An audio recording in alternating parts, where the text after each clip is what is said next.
റെസി ടോക്സിലേക്ക് സ്വാഗതം. സന്ധ്യയുടെ മങ്ങിയ വെളിച്ചം മങ്കോടത്തുമനയുടെ നടുമുറ്റത്ത് വീണു.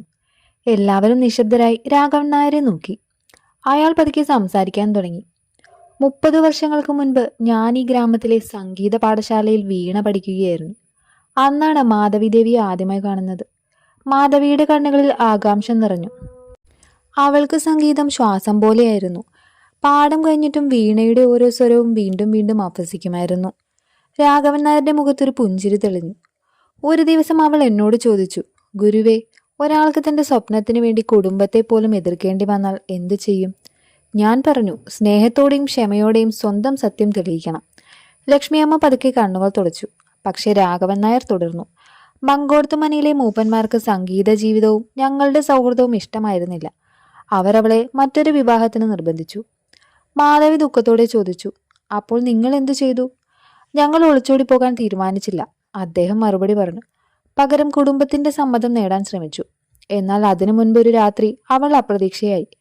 ആദിത്യൻ മുന്നോട്ട് ചാഞ്ഞിരുന്നു. അവളെ ആരും കണ്ടില്ലേ? ഇല്ല, രാഘവൻ നായർ പതുക്കെ പറഞ്ഞു. അവൾ അപ്രത്യക്ഷമായ രാത്രിയിൽ അവളുടെ വീണ മാത്രം ഈ മനയിൽ അവശേഷിച്ചു. മാധവിയുടെ കണ്ണുകൾ വീണയിലേക്ക് തിരിഞ്ഞു. ആ നിമിഷം വീണയുടെ ഒരു ചരട് കാറ്റിൽ തനിയെ നേരിയൊരു നാദമുയർത്തി. എല്ലാവരും പരസ്പരം നോക്കി. രാഘവൻ നായർ ദീർഘനിശ്വാസം വിട്ടു. ആ രാത്രിയുടെ സത്യം ഇന്നും ഈ മനയുടെ ചുമരുകൾക്കുള്ളിൽ ഒളിഞ്ഞിരിക്കുന്നു. അത് കണ്ടെത്തേണ്ടത് ഇപ്പോൾ നിങ്ങളാണ്. മാധവി വീണയെ മുറുകെ നോക്കി. ഇനി ഈ രഹസ്യം പൂർണ്ണമായി അറിയാതെ താൻ മടങ്ങില്ലെന്ന് അവൾ മനസ്സിൽ ഉറപ്പിച്ചു. രാത്രി വീണ്ടും മങ്കോടത്തുമനയെ മൂടിയിരുന്നു. എന്നാൽ മാധവിയുടെ മനസ്സിൽ ചോദ്യങ്ങളുടെ കൊടുങ്കാറ്റായിരുന്നു. മാധവി ദേവി അപ്രതീക്ഷയായ രാത്രിയുടെ രഹസ്യം കണ്ടെത്തണമെന്ന ഉറച്ച തീരുമാനത്തോടെ അവൾ വീണയുടെ അടുത്തേക്ക് നടന്നു. അപ്പോൾ നിലത്ത് മിന്നുന്ന ഒരു ചെറു പിത്തള താക്കോൽ അവളുടെ ശ്രദ്ധയിൽപ്പെട്ടു. വീണയുടെ അടിയിൽ നിന്ന് ഉരുണ്ടു വന്നതായിരിക്കും അത്.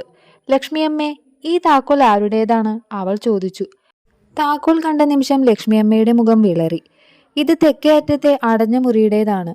ആ മുറി 30 വർഷമായി ആരും തുറന്നിട്ടില്ല. ആദിത്യൻ മുന്നോട്ട് വന്നു.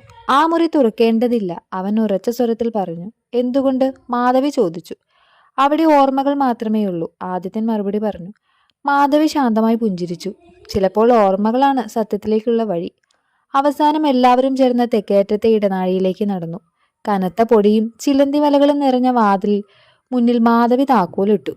ഒരു ചെറിയ ശബ്ദത്തോടെ വാതിൽ തുറന്നു. അകത്ത് കടന്നപ്പോൾ ചുമരിൽ തൂങ്ങിയിരുന്ന മാധവീദേവിയുടെ വലിയ ചിത്രം അവരുടെ കണ്ണിൽപ്പെട്ടു. ചിത്രത്തിന്റെ താഴെ ഒരു ചെറിയ മരപ്പെട്ടി. മാധവി പെട്ടി തുറന്നു.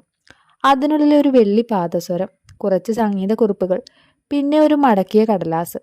ആ കടലാസിൽ വെറും ഒരു വരി മാത്രമേ ഉണ്ടായിരുന്നുള്ളൂ. സത്യം കുളത്തിനരികിലെ മണ്ഡപത്തിൽ കാത്തിരിക്കുന്നു. മാധവി ആ വാക്കുകൾ വീണ്ടും വായിച്ചു. മങ്കോടത്തുമനയുടെ രഹസ്യം ഇപ്പോൾ അവരെ അടുത്ത സൂചനയിലേക്ക് വിളിക്കുകയായിരുന്നു. പുലർച്ചെ മഞ്ഞുതുള്ളികൾ ഇനിയും ഇലകളിൽ തങ്ങി നിൽക്കുമ്പോൾ മാധവി, ആദിത്യൻ, ലക്ഷ്മിയമ്മ എന്നിവർ മങ്കോടത്തുമനയുടെ പിന്നാമ്പറത്തുള്ള പഴയ കുളത്തിലേക്ക് നടന്നു. കുളത്തിനരികിലെ ചെറിയ കൽമണ്ഡപത്തിൽ കാലത്തിന്റെ മുറിവുകൾ ഏറ്റുവാങ്ങി നിശബ്ദമായി നിലകൊണ്ടിരുന്നു. ചുമരുകളിൽ പായൽ പടർന്നിരുന്നു. മാധവി കയ്യിലുണ്ടായിരുന്ന കുറിപ്പ് വീണ്ടും വായിച്ചു. സത്യം കുളത്തിനരികെ മണ്ഡപത്തിൽ കാത്തിരിക്കുന്നു. ഇവിടെയാവാം അവർ പലപ്പോഴും കണ്ടുമുട്ടിയിരുന്നത്, രാഘവൻ നായർ പതുക്കെ പറഞ്ഞു. മാധവി മണ്ഡപത്തിന്റെ അകത്തേക്ക് നടന്നു. നിലത്ത് കൊത്തിവെച്ചിരുന്ന ഒരു വീണയുടെ ചിഹ്നം അവളുടെ ശ്രദ്ധയിൽപ്പെട്ടു. അതിന്റെ നടുവിൽ ചെറിയൊരു ദ്വാരം. ഇത് നോക്കൂ, അവൾ വിളിച്ചു. ആദിത്യൻ താഴേക്ക് കുനിഞ്ഞു നോക്കി. ഇതിലെന്തോ ഒളിച്ചിരിക്കുന്നത് പോലെ തോന്നുന്നു. മാധവി പാദസരം ആ ദ്വാരത്തിലേക്ക് പതിയെ ചേർത്ത് നോക്കി. ഒരു മൃദുവായ ശബ്ദത്തോടെ കാൽത്തറയുടെ ഒരു ഭാഗം മാറി. അതിനിടയിൽ ഒരു ചെറിയ പെട്ടി. പെട്ടി തുറന്നപ്പോൾ അതിനുള്ളിൽ മാധവീദേവിയുടെ കയ്യെഴുത്തിലുള്ള ഒരു ദിനപുസ്തകവും ഒരു പഴയ ചിത്രവും ഉണ്ടായിരുന്നു. ചിത്രത്തിൽ പുഞ്ചിരിച്ചുകൊണ്ട് നിൽക്കുന്ന മാധവീദേവിയും യുവാവായ രാഘവൻ നായരും. ദിനപുസ്തകത്തിന്റെ ആദ്യ പേജിൽ എഴുതിയിരുന്നത്, എനിക്കെന്തെങ്കിലും സംഭവിച്ചാൽ എൻ്റെ സംഗീതവും എൻ്റെ സത്യവും ഒരിക്കലും മറവിയിലാകരുത്. മാധവി ആ വരികൾ വായിച്ചപ്പോൾ കുളത്തിന്റെ മറുകരയിൽ നിന്നൊരു അന്യനിഴൽ അവരെ നിരീക്ഷിക്കുന്നതായി അവൾക്ക് തോന്നി. അവൾ തിരിഞ്ഞു നോക്കുമ്പോഴേക്കും ആ നിഴൽ മരങ്ങൾക്കിടയിലേക്ക് മറഞ്ഞിരുന്നു. മങ്കോടത്തുമനയുടെ രഹസ്യം വെളിച്ചത്തിലേക്ക് വരാൻ തുടങ്ങിയിരുന്നു. പക്ഷെ ആരോ അതിനെ തടയാൻ ശ്രമിക്കുന്നുണ്ടെന്ന കാര്യം ഇപ്പോൾ വ്യക്തമായിരുന്നു. കുളത്തിനരികിൽ കണ്ട ആ നിഴൽ മാധവിയുടെ മനസ്സിൽ ഒരു അസ്വസ്ഥത തുടർന്നു. പുസ്തകവുമായി പഴയ ചിത്രവും സൂക്ഷിച്ചുകൊണ്ട് അവൾ ആദ്യത്തിനൊപ്പം ആ മനുഷ്യൻ മറഞ്ഞ ദിശയിലേക്ക് നടന്നു. ആരെങ്കിലും നമ്മളെ ശ്രദ്ധിക്കുന്നുണ്ട്, മാധവി പതുക്കെ പറഞ്ഞു. ഞാനും അത് കണ്ടു, ആദിത്യൻ മറുപടി നൽകി. പക്ഷെ ഇപ്പോൾ ഭയപ്പെടേണ്ട, സത്യം പുറത്തു വരുന്നത് ചിലർക്ക് ഇഷ്ടമാകില്ല. അവർ മരങ്ങൾക്കിടയിലൂടെ മുന്നോട്ടു പോയപ്പോൾ പായൽ പിടിച്ച ഒരു ചെറുവഴി കുന്നിൻ ചെരുവിലേക്ക് നീളുന്നതായി കണ്ടു. വഴിയുടെ അരികിൽ മണ്ണിൽ പതിഞ്ഞിരുന്ന പുതിയൊരു ചെരുപ്പടയാളങ്ങൾ മാധവിയുടെ ശ്രദ്ധയിൽപ്പെട്ടു. ഇവിടെ ആരോ ഇപ്പോഴോ നടന്നിട്ടുണ്ട്, അവൾ പറഞ്ഞു. ആദിത്യൻ കുനിഞ്ഞു നോക്കി. അതെ, ഈ വഴി പഴയ കലവറയിലേക്കാണ് പോകുന്നത്. അവർ കലവറയുടെ വാതിലിലെത്തിയപ്പോൾ അത് പാതി തുറന്നു കിടക്കുകയായിരുന്നു. അകത്ത് കിടന്നപ്പോൾ പൊടി പിടിച്ച പെട്ടികൾക്കിടയിൽ ഒരു പുതിയതായി കത്തിച്ച വിളക്ക് കണ്ടു. വിളക്കിന്റെ അരികിൽ ഒരു ചെറിയ കടലാസ് കിടന്നിരുന്നു. മാധവി അതെടുത്ത് വായിച്ചു. ദിനപുസ്തകം സൂക്ഷിക്കുക, അടുത്ത സത്യം അതിന്റെ അവസാന താളിൽ. അവൾ ദിനപുസ്തകം തുറന്നു. അവസാന താളിൽ മാധവി ദേവി വിറയുന്ന കൈയക്ഷരത്തിൽ കുറിച്ചിരുന്നത്, എന്നെ വിശ്വസിച്ചവരിൽ ഒരാൾ എന്നെ വഞ്ചിച്ചു. മാധവിയും ആദിത്യനും പരസ്പരം നോക്കി. ഇപ്പോൾ അവർക്ക് മനസ്സിലായി, ഇതൊരു നഷ്ടപ്പെട്ട പ്രണയകഥ മാത്രമല്ല, ആ രാത്രിയിൽ ഒരു ദ്രോഹവും നടന്നിരുന്നു. മങ്കോടത്തു മനയിലേക്ക് മടങ്ങിയെത്തിയപ്പോൾ സന്ധ്യയുടെ മങ്ങിയ വെളിച്ചം നടുമുറ്റത്ത് വീണിരുന്നു. മാധവി ദിനപുസ്തകത്തിന്റെ അവസാന വരികൾ വീണ്ടും വാചിച്ചു. എന്നെ വിശ്വസിച്ചവരിൽ ഒരാൾ എന്നെ വഞ്ചിച്ചു. ആരായിരിക്കും അത്? അവൾ പതുക്കെ ചോദിച്ചു. രാഘവൻ നായർ തലകുനിച്ചു. മാധവി ദേവി ആരെയും സംശ്രയിച്ചിരുന്നില്ല. പക്ഷെ അവൾക്ക് ഏറ്റവും അടുത്തിരുന്നവർക്ക് മാത്രമേ അവളുടെ പദ്ധതികൾ അറിയാമായിരുന്നുള്ളൂ. ആദിത്യൻ കുറച്ചു നേരം ആലോചിച്ചു. ആ രാത്രിയിൽ വീട്ടിലുണ്ടായിരുന്ന എല്ലാവരുടെയും പേരുകൾ കണ്ടെത്തണം. ലക്ഷ്മിയമ്മ പഴയ അലമാരിയിൽ നിന്ന് ഒരു താക്കോൽ കൂട്ടം എടുത്തു. കിഴക്കേ അറയിൽ പഴയ കണക്ക് പുസ്തകങ്ങളും രേഖകളുമുണ്ട്. അന്നത്തെ വിവരങ്ങൾ അവിടെ കിട്ടിയേക്കാം. മൂവരും കിഴക്കേ അറയിലേക്ക് നടന്നു. പൊടി പിടിച്ച പുസ്തകങ്ങൾക്കിടയിൽ മാധവി ഒരു പഴയ സന്ദർശക രജിസ്റ്റർ കണ്ടെത്തി. അതിന്റെ അവസാന പേജിൽ ഒരു പേര് ചുമന്ന മഷിയിൽ വട്ടമിട്ടിരിക്കുന്നു. ഗോവിന്ദവർമ്മ. ഇദ്ദേഹം ആരാണ്? മാധവി ചോദിച്ചു. രാഘവൻ നായരുടെ മുഖം ഗൗരവമായി. മങ്കോടത്തുമനയുടെ കാര്യസ്ഥൻ, കുടുംബത്തിന്റെ എല്ലാ രഹസ്യങ്ങളും അറിയുന്ന ഒരാൾ. അപ്പോൾ പുറത്തുനിന്ന് വീണയുടെ ഒരു നേർത്ത നാദം കേട്ടു. എല്ലാവരും ഒരുമിച്ച് ജനലരികിലേക്ക് ഓടി. മുറ്റത്ത് ആരുമില്ലായിരുന്നു. എന്നാൽ വീണയുടെ അരികിൽ പുതിയതായി വെച്ച ഒരു മല്ലിപ്പൂ മാത്രം കിടക്കുന്നു. മാധവി ആ പൂ കയ്യിലെടുത്തു. ആരോ നമ്മളെ വഴി നടത്തുകയാണ്, അവൾ പതുക്കെ പറഞ്ഞു. പക്ഷെ അവൾക്ക് അറിയില്ലായിരുന്നു, അവരെ നയിക്കുന്ന ആ അദൃശ്യ കൈയുടെ പിന്നിൽ മറ്റൊരു അപകടകരമായ സത്യം കൂടി ഒളിഞ്ഞിരിക്കുന്നുവെന്ന്. പിറ്റേന്ന് രാവിലെ തന്നെ മാധവിയും ആദിത്യനും രാഘവൻ നായരും ചേർന്ന് പഴയ കാര്യസ്ഥനായ ഗോവിന്ദവർമ്മയുടെ വീട്ടിലേക്ക് പുറപ്പെട്ടു. മങ്കോടത്തു മനയിൽ നിന്ന് അല്പം അകലെയായിരുന്നു ആ പഴയ നാളുകെട്ട്. വീട്ടുമുറ്റത്തെത്തിയപ്പോൾ ഒരു വൃദ്ധൻ അവരെ സ്വീകരിച്ചു. ഞാൻ ഹരിദാസ്, അയാൾ പറഞ്ഞു. ഗോവിന്ദവർമ്മ എൻ്റെ അച്ഛനായിരുന്നു. മാധവി മടിച്ചുകൊണ്ട് ചോദിച്ചു. മാധവി ദേവിയെക്കുറിച്ച് എന്തെങ്കിലും അച്ഛൻ പറഞ്ഞിട്ടുണ്ടോ? ഹരിദാസ് കുറച്ചുനേരം മിണ്ടാതെയിരുന്നു. പിന്നെ അകത്തേക്ക് പോയി ഒരു മരപ്പെട്ടി കൊണ്ടുവന്നു. അച്ഛൻ മരിക്കുന്നതിന് മുൻപ് ഇത് മങ്കോടത്തു മനയിലെ യഥാർത്ഥ അവകാശിക്ക് കൈമാറാൻ പറഞ്ഞു. പെട്ടി തുറന്നപ്പോൾ അതിനുള്ളിൽ ഒരു വെള്ളി മോതിരവും ഒരു ചെറിയ താക്കോലും ഉണ്ടായിരുന്നു, കൂടെ ഒരു കുറിപ്പും.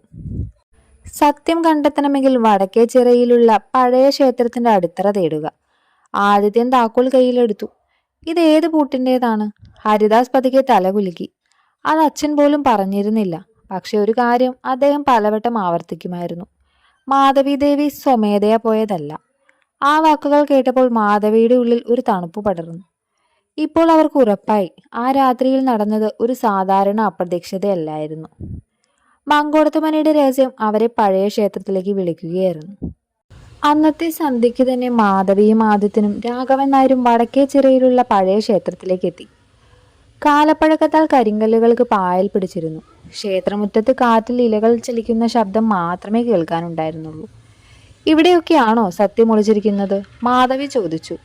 ഗോവിന്ദവർമ്മ കാരണമില്ലാതെ ഒരു സൂചനയും വിടുകയില്ല, രാഘവൻ നായർ പറഞ്ഞു. ക്ഷേത്രത്തിന്റെ ത്രിക്കോവിലിന് പുറകുവശത്ത് അടിത്തറയിലെ ഒരു കല്ലിൽ വീണയുടെ അതേ ചിഹ്നം കൊത്തിയിരിക്കുന്നത് മാധവി ശ്രദ്ധിച്ചു. ഇത് നോക്കൂ. ആദിത്യൻ കയ്യിലെ ചെറിയ താക്കോൽ ആ ചിഹ്നത്തിനരികിലെ ദ്വാരത്തിൽ ചേർത്തു. ഒരു മന്ദ ശബ്ദത്തോടെ കല്ല് നീങ്ങി. അകത്തൊരു ചെമ്പു പേടകം. പേടകം തുറന്നപ്പോൾ അതിലൊരു പട്ടുതുണിയിൽ പൊതിഞ്ഞ മറ്റൊരു കത്തും ഒരു സ്വർണത്താലിയും ഉണ്ടായിരുന്നു. മാധവി കത്തു പതുക്കെ തുറന്നു വായിച്ചു. എന്റെ സത്യം അന്വേഷിക്കുന്നവരെ, ഞാൻ ജീവനോടെ ഈ ഗ്രാമം വിട്ടുപോകേണ്ടി വന്നു. എന്നെ വിശ്വസിച്ചവരിൽ ഒരാൾ എന്നെ രക്ഷിച്ചു, മറ്റൊരാൾ എൻ്റെ ജീവിതം നശിപ്പിക്കാൻ ശ്രമിച്ചു. സത്യം അറിയണമെങ്കിൽ പഴയ അരയാലിന്റെ ചുവട്ടിൽ മറഞ്ഞിരിക്കുന്ന ശിലാഫലകം കണ്ടെത്തുക. കത്തിന്റെ അവസാനം മാധവീദേവിയുടെ സ്വന്തം ഒപ്പുണ്ടായിരുന്നു. മാധവി വിറയുന്ന കൈകളോടെ കത്തുമടക്കി. അപ്പോൾ അവൾ ജീവിച്ചിരുന്നതാണ്. ആദിത്യൻ ആകാശത്തേക്ക് നോക്കി. അതെ, പക്ഷെ അവളെ രക്ഷിച്ചത് ആരായിരുന്നു? ദ്രോഹി ആരായിരുന്നു? അവരുടെ മുന്നിൽ രഹസ്യത്തിന്റെ പുതിയ വഴിത്തിരിവ് തുറന്നിരുന്നു. മറുനാൾ പുലർച്ചെ തന്നെ മാധവിയും ആദിത്യനും രാഘവൻ നായരും ക്ഷേത്രത്തിന്റെ കിഴക്കുഭാഗത്തുള്ള പഴയ അരയാലിന്റെ സമീപത്തെത്തി. നൂറ്റാണ്ടുകളുടെ സാക്ഷിയായ ആ വൃക്ഷത്തിന്റെ വേരുകൾക്കിടയിൽ പായൽ പിടിച്ച ഒരു ശിലാഫലകം പകുതി മണ്ണിനടിയിൽ മറഞ്ഞു കിടക്കുകയായിരുന്നു. ഇതായിരിക്കണം അവൾ പറഞ്ഞത്, മാധവി പതുക്കെ പറഞ്ഞു. ആദിത്യൻ മണ്ണ് നീക്കിയപ്പോൾ ശിലാഫലകത്തിൽ വീണയുടെ ചിഹ്നവും അതിനു താഴെ കുറച്ച് വാക്കുകളും തെളിഞ്ഞു. നദി കടന്നാൽ സ്വരം കാത്തിരിക്കുന്നു. ഇതിന്റെ അർത്ഥം എന്താവും? ആദിത്യൻ ചോദിച്ചു. അപ്പോഴാണ് ശിലാഫലകത്തിന്റെ പിൻവശത്ത് ചെറിയൊരു അറ അവർ കണ്ടെത്തിയത്. അതിനുള്ളിൽ ഒരു താമ്ര നാളികേരം പോലെ ചുരുട്ടി വെച്ചിരുന്ന ഭൂപടം. രാഘവൻ നായർ അത് നിവർത്തി നോക്കി. ഇത് പഴയ നദിപ്പാതയുടെ ഭൂപടമാണ്. മറുകരയിൽ ഒരു സംഗീതാശ്രമം ഉണ്ടായിരുന്നുവെന്ന് കേട്ടിട്ടുണ്ട്. മാധവിയുടെ ഹൃദയം വേഗത്തിൽ മിടിച്ചു. അപ്പോൾ മാധവീദേവി അവിടെയായിരിക്കുമോ പോയത്? രാഘവൻ നായർ ശാന്തമായി തലയാട്ടി. അല്ലെങ്കിൽ അവളെക്കുറിച്ച് അടുത്ത സത്യം അവിടെയായിരിക്കും കാത്തിരിക്കുന്നത്. മങ്കോർത്തുമനയുടെ മുറ്റത്തു നിന്ന് ഉയർന്ന വീണയുടെ നാദം ഇപ്പോൾ അവരെ നദിക്കപ്പുറം ഒരു പുതിയ യാത്രയിലേക്ക് ക്ഷണിക്കുകയായിരുന്നു.